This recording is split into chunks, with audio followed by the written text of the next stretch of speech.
Hello and welcome to Comics Solving Problems. I'm Stephen Allen. And I'm Eric McElroy. Hello. Hello. So welcome along. We weren't here Tuesday. We're back because it's Thursday. It's our topical comedy show where we look at the problems of the world. They appear in the news. They appear in the things that you send us, either before the show or in the message sections all over the shop. And we'll fix them. And by that little asterisk down the bottom, we won't fix them. We'll try and write some jokes about them. If you are watching this right now and wherever you're seeing the stream, share it. Share your stream. Oh, every word I add to this sentence makes it more disgusting. It's like a Russian hotel room, Steve. Oh, yeah. So tweet this out. Spread it on Facebook. Even that sounds rude. And get this shared. There'll be various links below what we're talking about and popping up on screen that will show you where you can enjoy, either plug or indeed chuck us a donation in this direction. So if we've got all that sorted, also you can tweet us. You can see that. I think we are set up in the right direction to crack on with half an hour of as close as we can get to fun. What are we starting with today? Well, Steve, it's an important question. What do you do when you see an injustice? Not a lot, but thanks for asking the question. Well, if you're in Nebraska and you're named Andrew Christensen, I'll tell you what you do. You go to a city council meeting and you raise your concerns, nice. Just like this man did right here. Lincoln has the opportunity to be a social leader in this country. We have been casually ignoring a problem that has gotten so out of control that our children are throwing around names and words without even understanding their true meaning and treating things as though they're normal.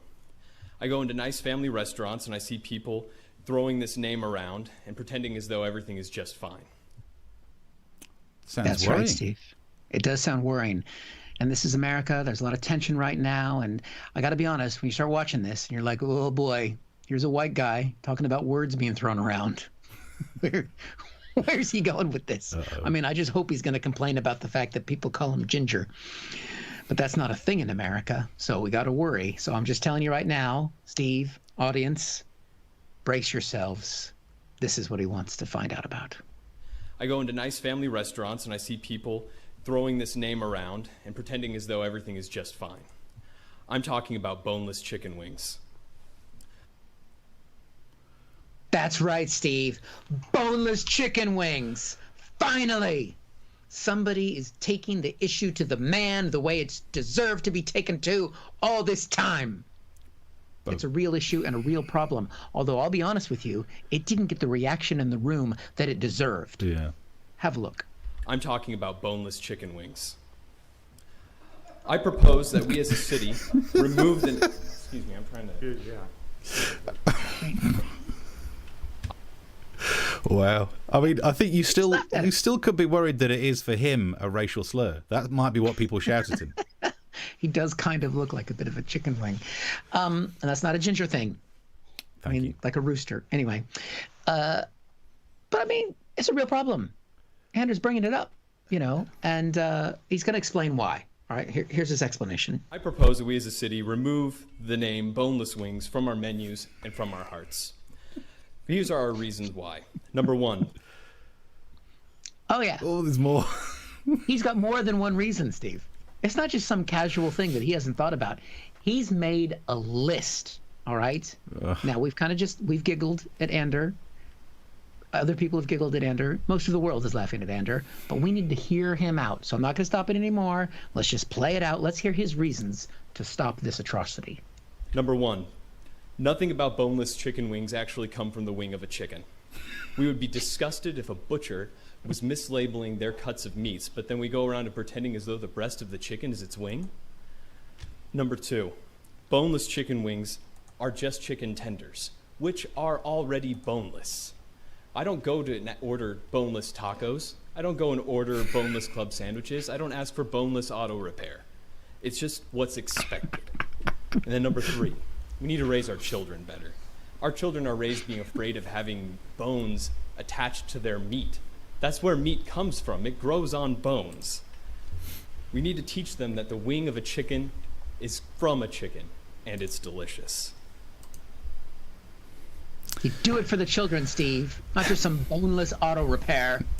Yeah, that one actually, he's Steve? made me realize I will always ask for boneless auto repair from now on, just in case. If you've been boned while getting your auto repaired, call us. Have you been affected by the issues that we brought up in this show today? Dear. And that's how I realised you can't fit quicker than a quick fit fitter. Got to do it for the children. I mean, do you think this is a problem? Does this bother you? The fact that boneless chicken, it's not. You're someone who's precise in your language. Yep. You care about issues. Yeah, I mean, it's never bothered me before. As long as boneless chicken doesn't have bones in it, I'm ticking all the boxes I need. And as long as it's got chicken in it as well, I would like that. But it's not essential depending on which chicken shop I'm going to. So I've never worried. Someday, if you have a child, do you think you want them to think that chicken is just a boneless invertebrate?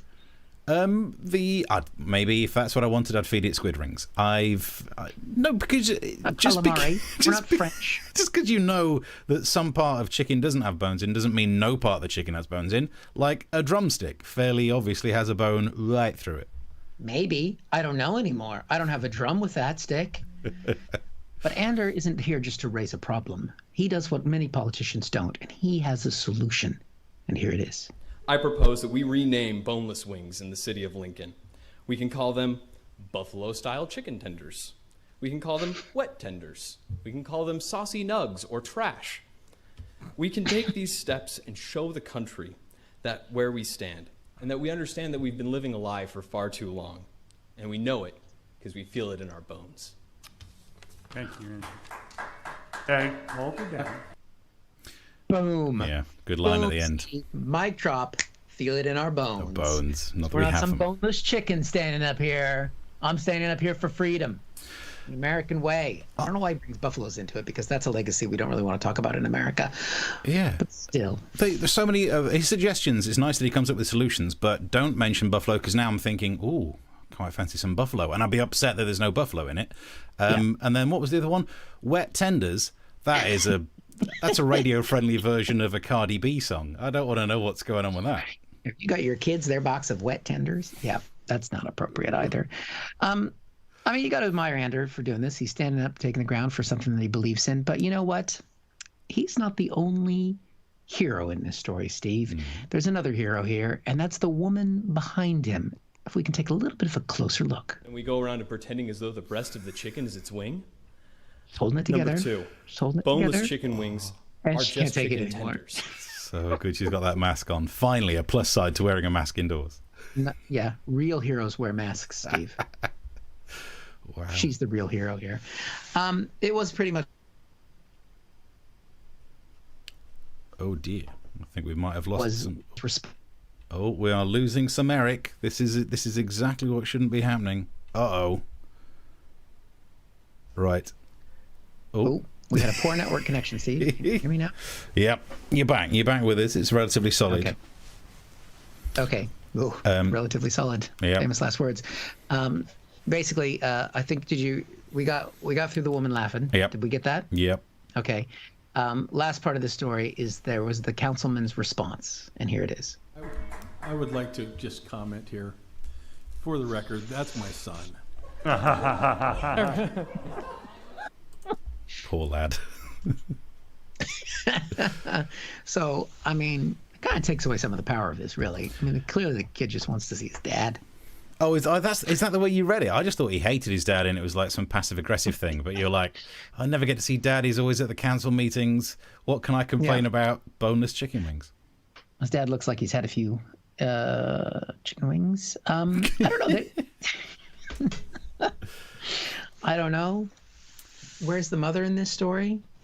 Good question. Yeah. It's hard to know. It's hard to know what the big takeaway is, other than some delicious chicken wings. That's my kind of takeaway. It seems reminiscent of the story from America about the dairy farmers who had some sort of court case to stop milk alternatives being called milk. Ah, yes. Which, you know what? I'm all about. If you can't milk it, you shouldn't really call it milk. You know what I mean?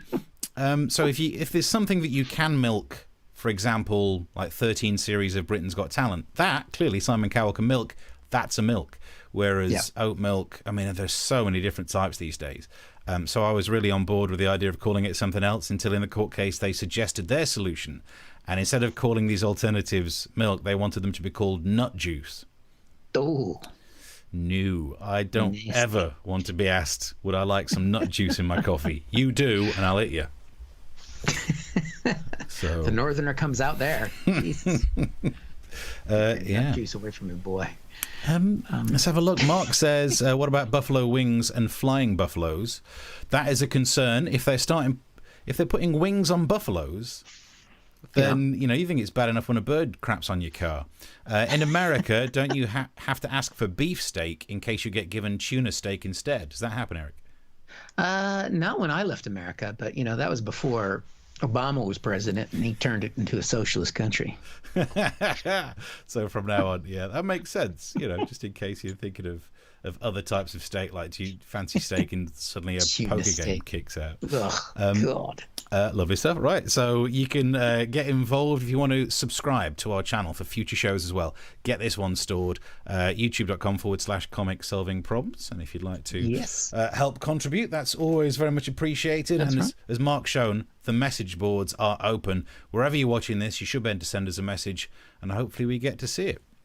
Yes, hopefully. I am refreshing our Facebook link here to see if it's working on there, because I think it's a bit wonky today. But that's a problem we'll solve for another day, because you have our next problem, Steve. I do. Right, let's deal. So before we do, just realise Mark's just sent one saying nut juice. There may well be a bar in Amsterdam where that's an option. Oh, look at that. That many minutes in, and already I'm feeling queasy. Thank you. For the next problem, I need to set up a little bit of background before we move on. Eric, do you remember when we were preparing for a no-deal Brexit and Chris Grayling gave a ferry contract to a ferry company that didn't have any ferries? I recall, yes. And that, one of the few things you need to be a ferry company is a ferry. That's like giving me a contract as a hair model. It's a stupid plan. You're silly. You're typecasting. Yeah, body hair I could do, but head hair, no. So what it meant was, if Chris Grayling would have given the contract to Roxy Music, it would have been a better move, because at least they had one ferry. So that in mind, we can start with today's actual problem. And this is about, how do you fix the proms? Seems like a bit of a leap, but I'll give you that. Here's the headline. It's Rule Britannia will be sung on the last night of the proms after BBC U-turn. And get you more information on this I've got a pile here of news stories about recent U-turns. It's not that one. Hang on, sorry, that's no, that one's A-levels. Local lockdowns, masks in schools, not that one either. This is driving to Barnard Castle, Air Bridge. Do you know what? I think I can do it just by remembering it. What they've decided to do is, there was a big problem about whether they should sing the lyrics to Rule Britannia. And the question is, are the lyrics appropriate in 2020? And I would say no. Because not even the lyrics that were the controversial bits. You know the bit where they say Britannia rules the waves? Yeah. We didn't have any ferries in our ferry companies. Britannia would have been better at ruling the waves if Roxy Music were in charge. I'm going to keep bringing that up. Look, there are loads of old songs where the lyrics aren't appropriate. Do you know the song by Blue Minx, Melting Pot? No. All we need is a great big melting pot. That one. No. Did that not help? Big enough to fit the world and all it's got. No? Okay. Well, I thought that might help. So as it turns out, I'm not going to do all the lyrics, because there are some lyrics in there that do not scan well in 2020. They are offensive. They're not as offensive as something you might hear in a BBC News broadcast, but that's a different story for a different day. But the bigger question here is whether it would be a problem or not, right? Some of the language might hark back to a time that we're not particularly proud of right now, but is it causing a problem in society? Were the proms ever fueling racism? I don't think so. If you look at the Venn diagram of people who watch the proms and racists, the overlap is some granddads. So we really don't need... Just some? Just some. It's not even all granddads. Just some granddads. Okay. Probably not the biggest problem that we have to face. And as a working class lad, I can tell you that you could have cancelled the proms and I never would have noticed. As long as no one touches Eurovision, I'm thinking it's a normal year, right? Yeah. And it's only because now it's been made an issue, people are going, how dare they change the proms? You never watched the bloody thing in the first place. If you'd have asked people 4 months ago what the lyrics were, we know Rule Britannia and the rest of it is just that pretend singing along that you do. Yeah. Yeah, like hymns in church. Also, if you're invited to a friend of a friend's birthday party and you don't know their name, happy birthday. That was all that we had to do. So no one was really tied to these lyrics. Everyone should just calm down. Indeed, I think the biggest lesson and the biggest solution to this is to realise how much we don't have to care about this story. Okay. Femi, who's a well-known left-wing activist and commentator. Yeah, I'm sure you've probably been on things with him, with your media work. He was on ITV. Here's a clip of what he had to say. Nobody on the Black Lives Matter was talking about the proms. Yes, it makes so much sense. No one... This is just a distraction. And he was actually saying it's a distraction. And this is my favourite bit of TV I've ever seen. We shouldn't be spending all this time talking about it, but every time I mention the things we should be talking about, I keep getting shut down. Yes, as I mentioned, you were booked on this show today to talk about your objections to Rule Britannia and Land of Hope and Glory. That's brilliant, isn't it? Every time, this is just a distraction. And then Eamon goes, but you were booked to talk about the distraction. Can I get you back onto the distraction, please? That's so blatant. That's like a magician doing this kind of, oh, that's it, follow the coin, and, oh, look at that, what's that? Look at that there.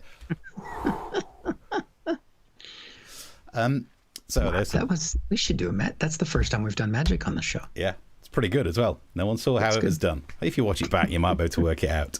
So Femi, I think, made a really good point. It is nothing other than a distraction. And I get what would have happened here. This was never meant to be a debate about racist lyrics. It would have been a concern about having a choir indoors singing out loud during COVID restrictions. Because the BBC said they were going to do lyrics next year. It was just this year that it might be a problem. Basically, it would have meant there would have been a BBC phone call that went like this.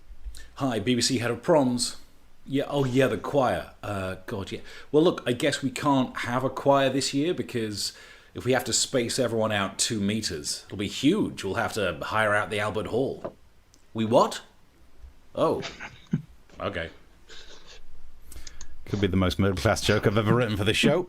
But I also understand how no one would have paid attention to that news story. BBC doesn't sing lyrics for space reasons. No one cares. And there'd be a journalist somewhere who's just sat around watching absolutely every news story break and sat there thinking, how can I spin this to make it some sort of race-baiting issue? And that's how you go from the story that's just about health and safety to stories like front page of the Express, woke BBC to arrest your granny for watching proms. And then it's fought back by the Guardian with their headline, BBC proms to include full version of Kanye's Gold Digger rap. And then the next thing you know, it splits us off into 2 different tribes, and then those 2 tribes go to war. And I could end this story there if the song 2 Tribes Go to War was done by Roxy Music. But sadly, it's not. It's done by Frankie Goes to Hollywood. So I'll just have to end by saying this. What's the solution to this problem? It's to realise it's a distraction. It's not a problem. It's not the end of the world if it happens. It's not the end of the world if it doesn't happen. And we should probably get some perspective. But no one's ever going to do that. So let's pick a different song. And it still has to be a song that we like. And it has to be a song that you don't know the lyrics to, but you can get away with them just by making some kind of noise as you sing. So I vote for this one. Do you know it's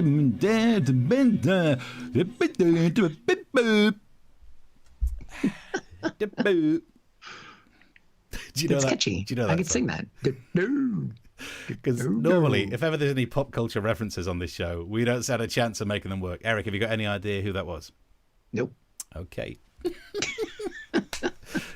Is it David Bowie? No. Elton John? I mean, close. Janis Joplin? Yes. Oh my God! Thank God you finally got it. If it's not John Denver, and it is. I can't do it. It's not John Denver. So it's well not done. John. Grandma's feather bed was 9 feet high, 6 feet wide, soft as a downy chick. Okay, we're just trying to bring in that young audience because we want to go big with this show, and I think that's exactly. First concert I ever went to. I tried to do a Cardi B reference earlier on, and you're doing John Denver. Nice. Okay. Some of the messages coming through. Femi is superb, says Mark. Follow him on Twitter. Indeed, he's great. And makes such a clear point. Hired so that you can have some kind of fight with Nigel Farage, but makes the sense it's just not even a flipping story. It's just silly lyrics. Keep the messages coming through wherever you so find an opportunity to do so. Yes. And if you're watching and enjoying, please do share or like or subscribe to the YouTube. We got the YouTube going on, so please do that as well. Right. Ready for another problem now? I mean, we're solving them at a fast rate, so I think, let's do it. Yeah, we're clocking along here. What would you be willing to do for your country? Not a lot. Especially after the way you just disrespected Rule Britannia. Do you remember Sarah Sanders? Yes. Former press secretary to the United States. She's one of the few people that worked in the Trump administration not to be indicted yet. Yeah. Yet. She's written a book about her time lying for the White House. And she told a story about the one time they didn't want her to lie with her mouth, but with her whole body. Yep. We've got the headline here. I love that setup. I liked it too. Trump told Sarah Sanders to take one for the team after Kim Jong-un wink. So it's nice to know the dictators don't grab women by the... They just wink. Only our president grabs. But basically, Sarah's written her autobiography, which it's in the fiction section. She talks about the story time that they went to meet with Kim Jong-un, and apparently Kimmy, can I call him Kimmy? Yeah, why not? Sure, why not? He's probably dead, so why not? He looked over and he nodded at her, gave her the nod and the wink. What was now, that I don't know again? how the wink... I gotta say, I only just caught that on the screen. Are you all right? Sorry, it looks like Eric's line's gone down again. He's clearly there's something wrong with the feed. He's affected his eyes somehow.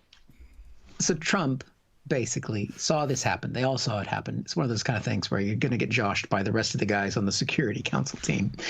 And Trump basically went, Kim Jong-un is hitting on you. He did it. He fucking hit on you. Subtle. And now Sarah pretends she's married. She's a Christian. I put that in air quotes because she helped lock up babies. And basically Trump said, look, you're going to have to take one for the team. Got to do what you got to do to basically make world peace happen. And by world peace happen, I'm talking about a piece of Sarah Sanders' ass. You know what I mean? I hope I don't. Is that how he got the nickname Little Rocket Man? Well, she would know. So what do you think, Steve? I mean, world peace is at stake. Would you take one for the team? Take one for the team with Kim Jong-un? It's difficult, isn't it? I mean, if I'd have had more warning on this, I would have photoshopped a picture of Sarah Sanders being flattened out like in a cartoon, like at the end of Who Framed Roger Rabbit, but the face still only like this tall. So I mean, would only squish her to like I think she's an Arkansas girl, so she's big and hearty. Yeah. I mean, she's like Paul Bunyan kind of, That's a great mime. Anyway. That's it's truth. I mean, imagine that. It's a real difficult one because if you could make everyone always says, models always say it. I'm not saying that Sarah Sanders is a model, but normally if you see like Miss World, there's that moment where they go, I just want to bring about world peace. Imagine that you could bring about world peace. Yeah. But it would involve being squished. No nuclear weapons in the Korean Peninsula. Yeah. We don't have to see Dennis Rodman anymore. Yeah, I mean, there could be some kind of withdrawal agreement, but that'd be risky. Thinking of other sex puns right now.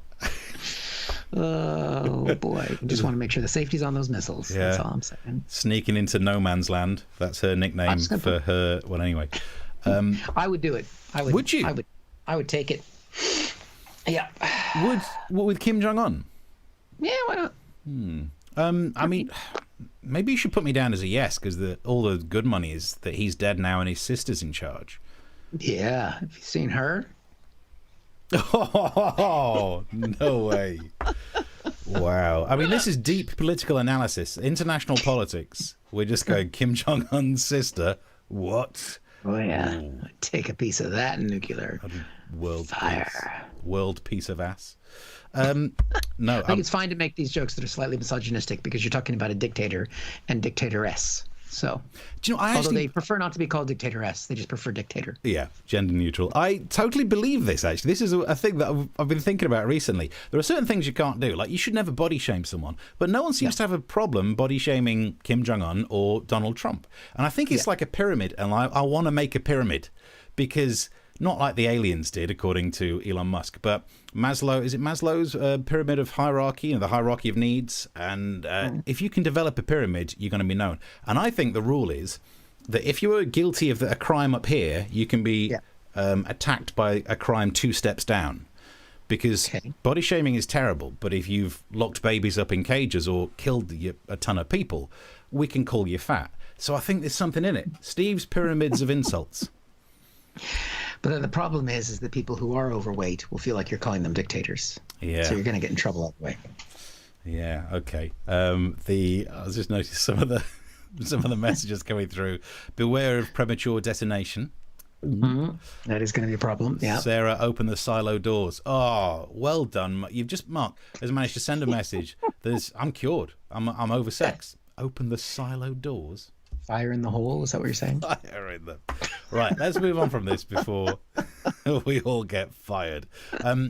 If you're enjoying the show, you can keep the messages coming through and share it. Spread it on social media. Share it. Spread it. Like Sarah said. Never mind. Okay. Dear me. When I ordered a Sanders special herbs and spices bucket, anyway. She's a boneless chicken, let's put it that way. So let's move on swiftly on to the next problem. And this is TV news for the next problem. And when I say TV news, I don't mean this kind of TV news. Harry and Meghan signed Netflix deal to make films and documentaries. And loads of people on social media have been saying, I thought that couple wanted to avoid the public eye. They're making documentaries. They're going to be avoiding the public eye. No one's going to be watching that. Netflix suggests a documentary. Jog on, mate. No, I want to talk about a different piece of TV news, and this is solving the problem of those left-wing woke comedians. Front page of the Telegraph this week. New Director General threatens to axe left-wing BBC comedy. And that was interesting news for me because why?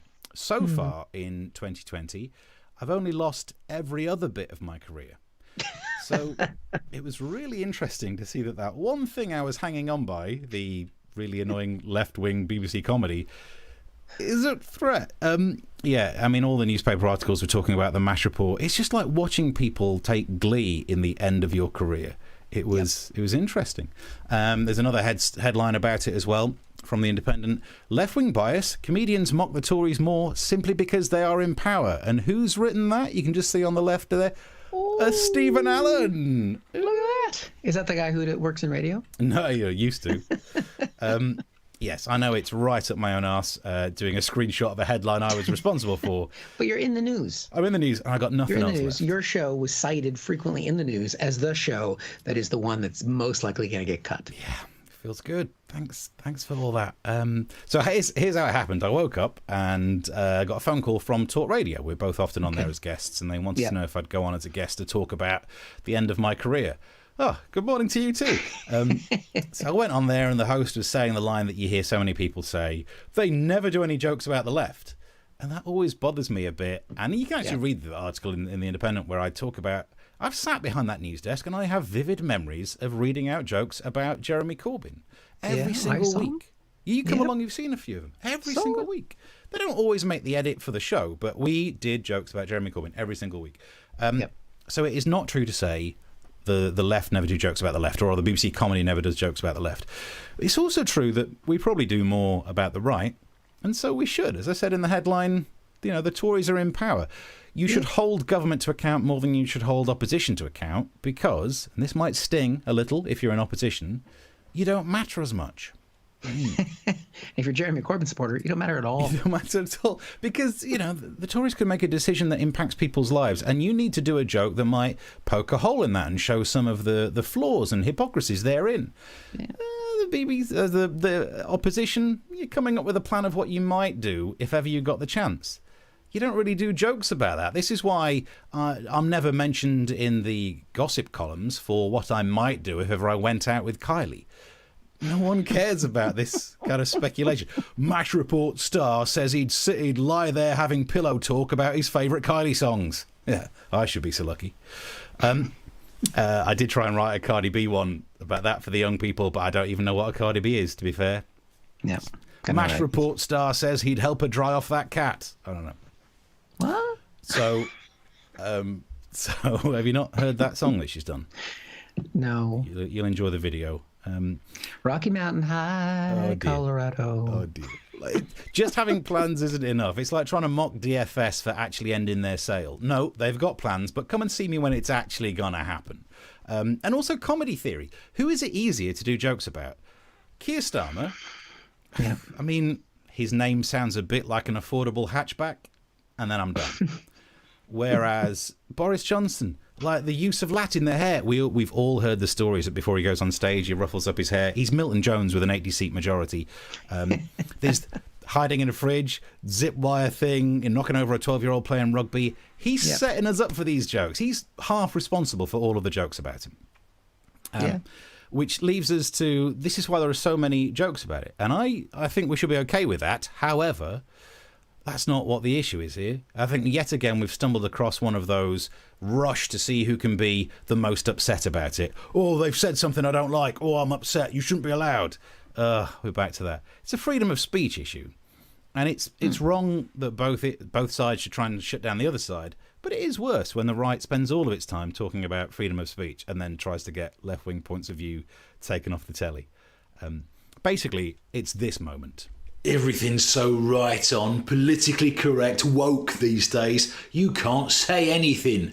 Right, let's see what's on TV. Thousands of Britons who don't drink that much anyway are currently enjoying... Make it stop. ...with alcohol.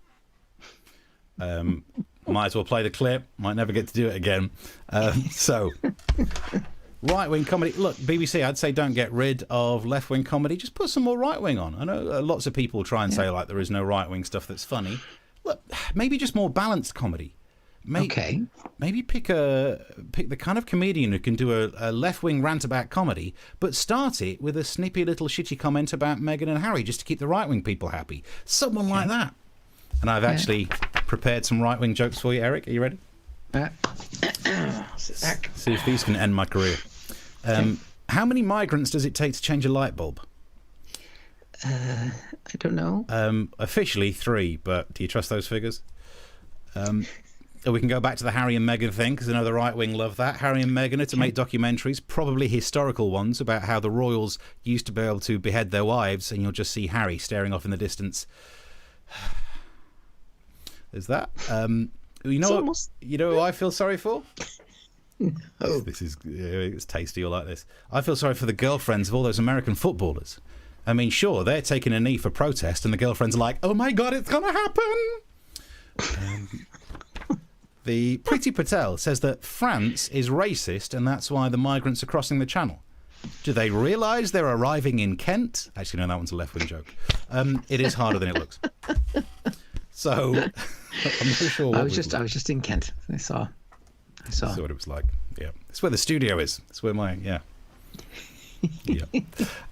So I'm not sure if we've solved that one. I'd just like to still have a job, please.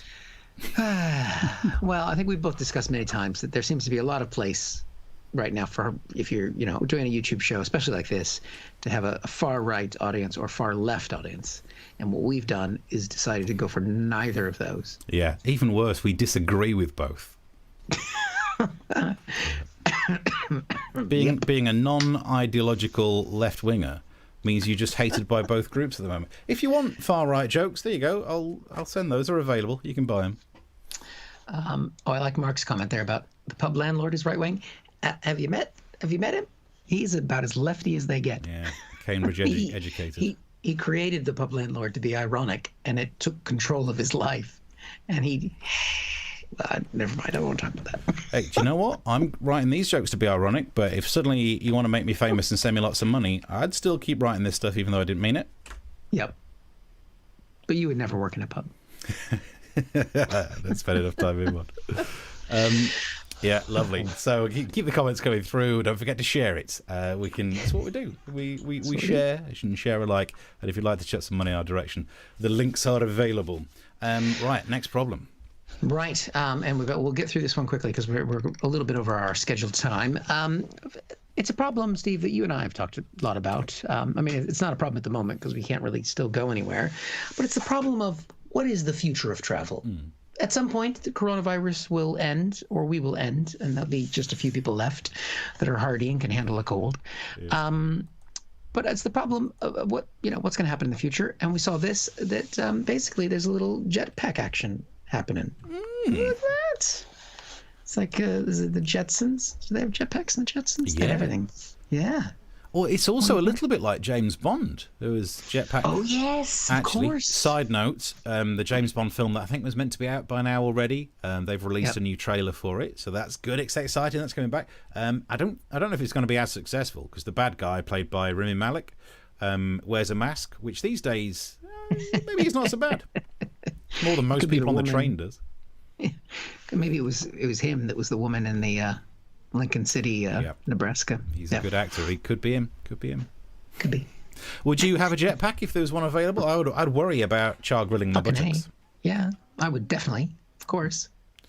What, do you not worry about the old sparking back there? Well, you definitely have to make sure you haven't had beans the night before. Yeah, or it's just forward momentum. Maybe it would help. Yeah, as well. David Blaine doing his latest stunt, where he attached himself to balloons and floated off. God. I mean, it's bizarre that we needed that story about a jetpack to remind us about David Blaine, and it's just a stunt to get focus. And no one gives a crap anymore. I mean, like, people used to care about his. Do you remember when he was above the Thames in a box? Yeah, that was right when I moved here, just 20 years ago. And it was where I fell in love with the United Kingdom and the sense of humor of the people here, because he was in this glass box above, lifted up a crane pointlessly next to the Thames, and he was there for weeks, I think. And in America, people would be like, "Oh my gosh, that is amazing! Look at what you've done. You're in the glass box. How does he wee?" But British people, what they did before the era of drones, because this is almost 20 years ago, and I tried to find video of this, but it's so long ago. The only video clips I could find of him doing it are in the old TV format.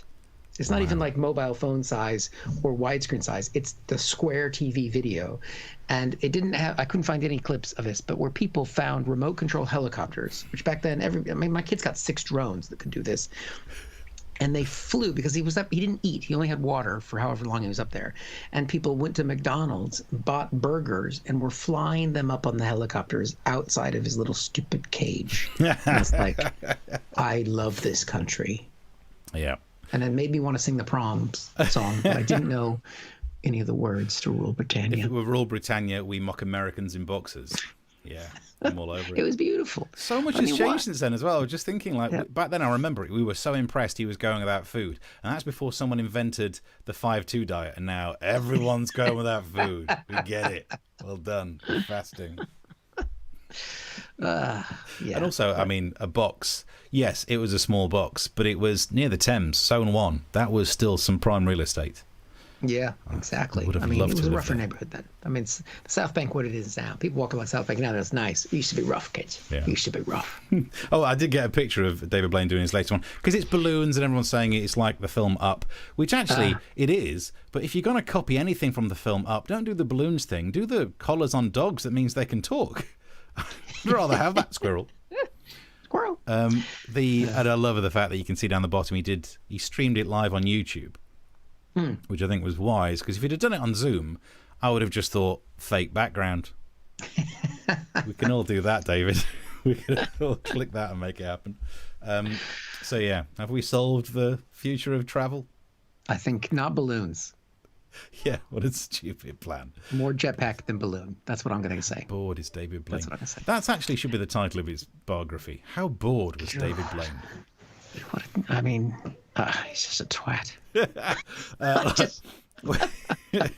More shows coming soon, by the way. Get subscribed on YouTube, because we're on YouTube just like David Blaine. Before we go, I do want to update a story as well. In a previous episode, we talked about there was a steroid. I can't remember the name of it now. It's like resmethazone or something. That was a cheap steroid that can help with COVID. They found another one. We had this headline, and I wanted to show you this headline because A, it's good news. B, it's the kind of headline that makes me shout the word shaft. And I'll explain that. Who recommends cheap everyday steroids as COVID-19 treatment? Shaft, shut your mouth. But I'm talking about Shaft. But the point is, it's a cheap steroid and it can help. Good news is anything to help. And as we said last time, it's not just any cheap steroid. And to really drive that point home, I've lifted a clip from like episode 6 or whatever it was, just to see how different we looked. Here's what we said back then.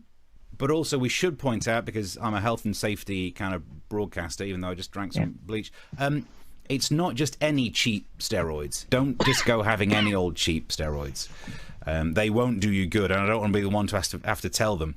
If you say to someone who's been on cheap steroids that what they did wasn't good, they don't tend to be the calmest of people. I spoke to one earlier. I'm so angry and my balls are so small. It's the weird thing about steroids. Apparently they make your balls smaller. So how small must the Hulk's balls be? Different times. Those were good times. Yeah. That was high tech back then. Yeah. I mean, these days, if I did the same sketch, I could really trim around the mouth and fix it to the picture so much more. Oh, how's a fool. Oh, and by the way, just to update that story, there they are. Is that quite small?